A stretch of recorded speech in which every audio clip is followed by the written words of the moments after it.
Chers frères et sœurs en Christ, bonjour. Soyez les bienvenus dans les minutes bibliques.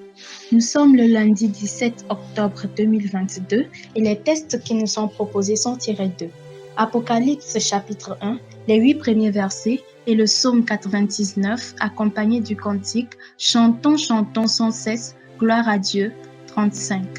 Apocalypse. Chantons, chantons sans cesse la bonté du Seigneur, une sainte allégresse remplisse notre cœur. Un salut éternel est descendu du ciel. Nous avons un sauveur, nous avons un sauveur.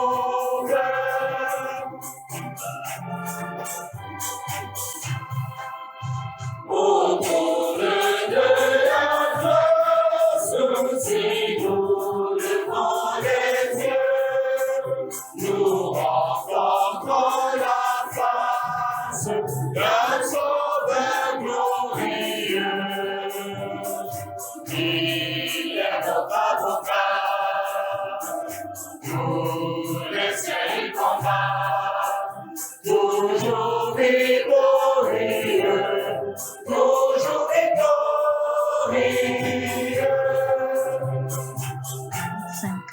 Apocalypse chapitre 1, les 8 premiers versets. Là, il est écrit. Révélation de Jésus-Christ. Apocalypse signifie révélation que Dieu lui a donnée pour montrer à ses serviteurs les choses qui doivent arriver bientôt et qu'il a fait connaître par l'envoi de son ange à son serviteur Jean, lequel a attesté la parole de Dieu et le témoignage de Jésus-Christ, tout ce qu'il a vu.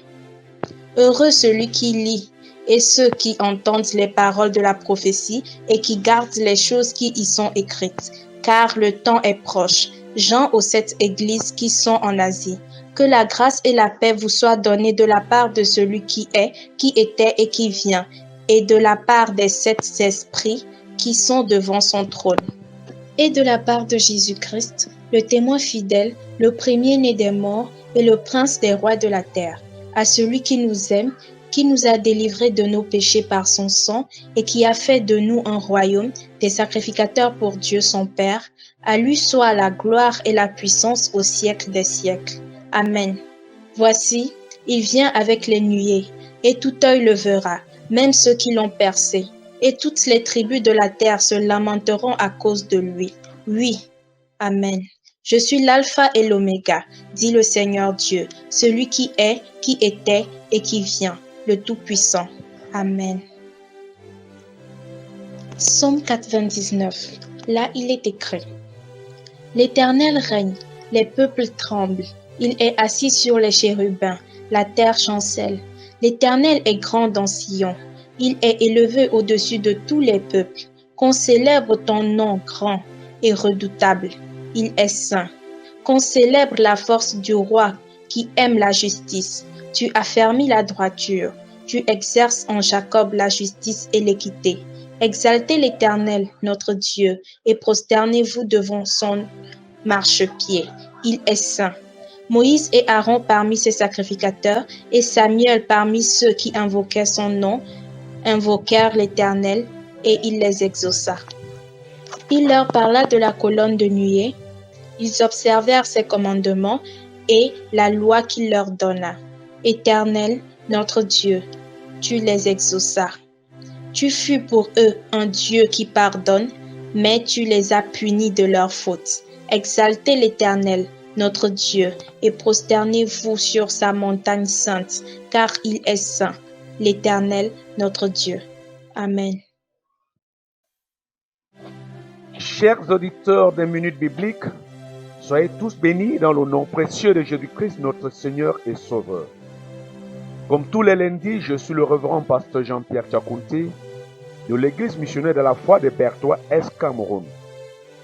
J'espère bien aimé que vous restez toujours scotchés à notre émission Minute Biblique, munis de vos Bibles, un bloc-notes et un stylo, parce que ceci est très important pour votre croissance spirituelle.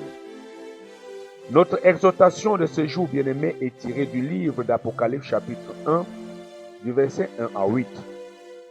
D'abord, que signifie Apocalypse? Apocalypse signifie simplement révélation.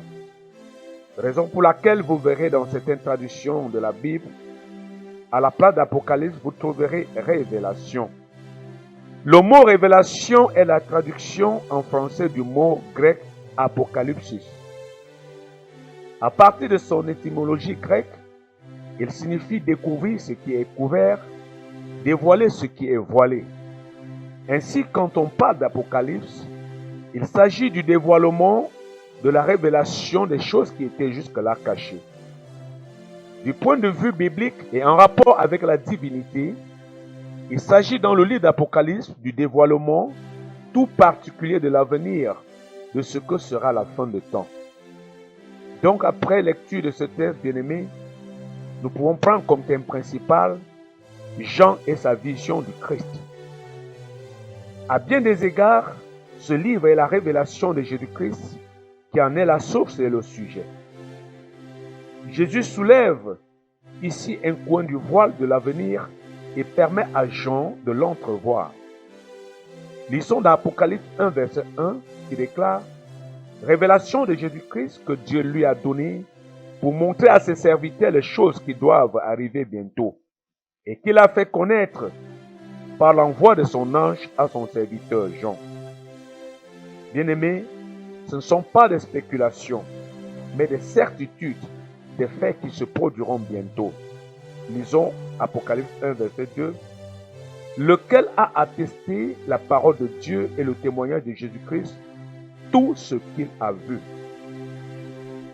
Cette vision du Christ s'adresse, bien-aimés, non seulement aux croyants de l'époque de Jean, mais à nous également, les croyants d'aujourd'hui, et même les croyants de tous les temps.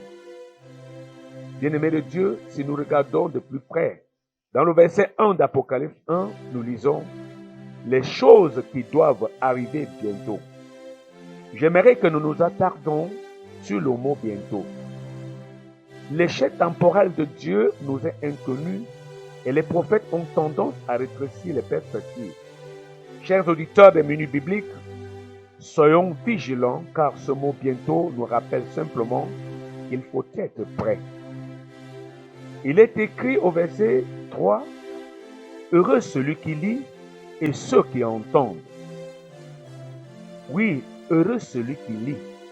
Oui, à l'époque de Jean, les Écritures étaient diffusées par la lecture à haute voix. Mais aujourd'hui, bien-aimés, nous devons méditer les Écritures pour mieux comprendre et connaître le contenu. C'est pourquoi Proverbe nous dit, Proverbe 4 au verset 22, déclare que nous devons être attentifs à la parole de Dieu et prêter l'oreille à son discours afin de garder la parole dans nos cœurs, car c'est la santé et la vie pour tous ceux qui l'ont trouvé. Bien-aimés, la Bible nous parle également de la dédicace aux 7 églises d'Asie. Ici, Jean affectionne le chiffre 7, symbole de perfection. Nous lisons au verset 4 d'Apocalypse 1, de 7 esprits. Oui, le chiffre ici a son sens littéral. La Bible également nous parle au verset 8 du Seigneur qui dit qu'il est l'alpha et l'oméga. Lisons au verset 8. Je suis l'alpha et l'oméga, dit le Seigneur Dieu, celui qui est, qui était et qui vient, le Tout-Puissant. Ici, bien-aimés, Jésus-Christ nous rappelle, à travers cette première et dernière lettre grecque, qu'en dehors de lui, il n'y en aura point d'autre. Oui, avant lui, il n'y a point eu de Dieu, et après lui, il n'y aura personne comme lui. Je crois que vous avez été bénis et bénis. À la prochaine émission, s'il plaît à Dieu. Shalom. Oui, chantons sans cesse la bonté de l'Éternel. C'est avec ces paroles que nous vous remercions d'avoir suivi Minutes Bibliques ce matin. Que la paix du Seigneur soit avec vous.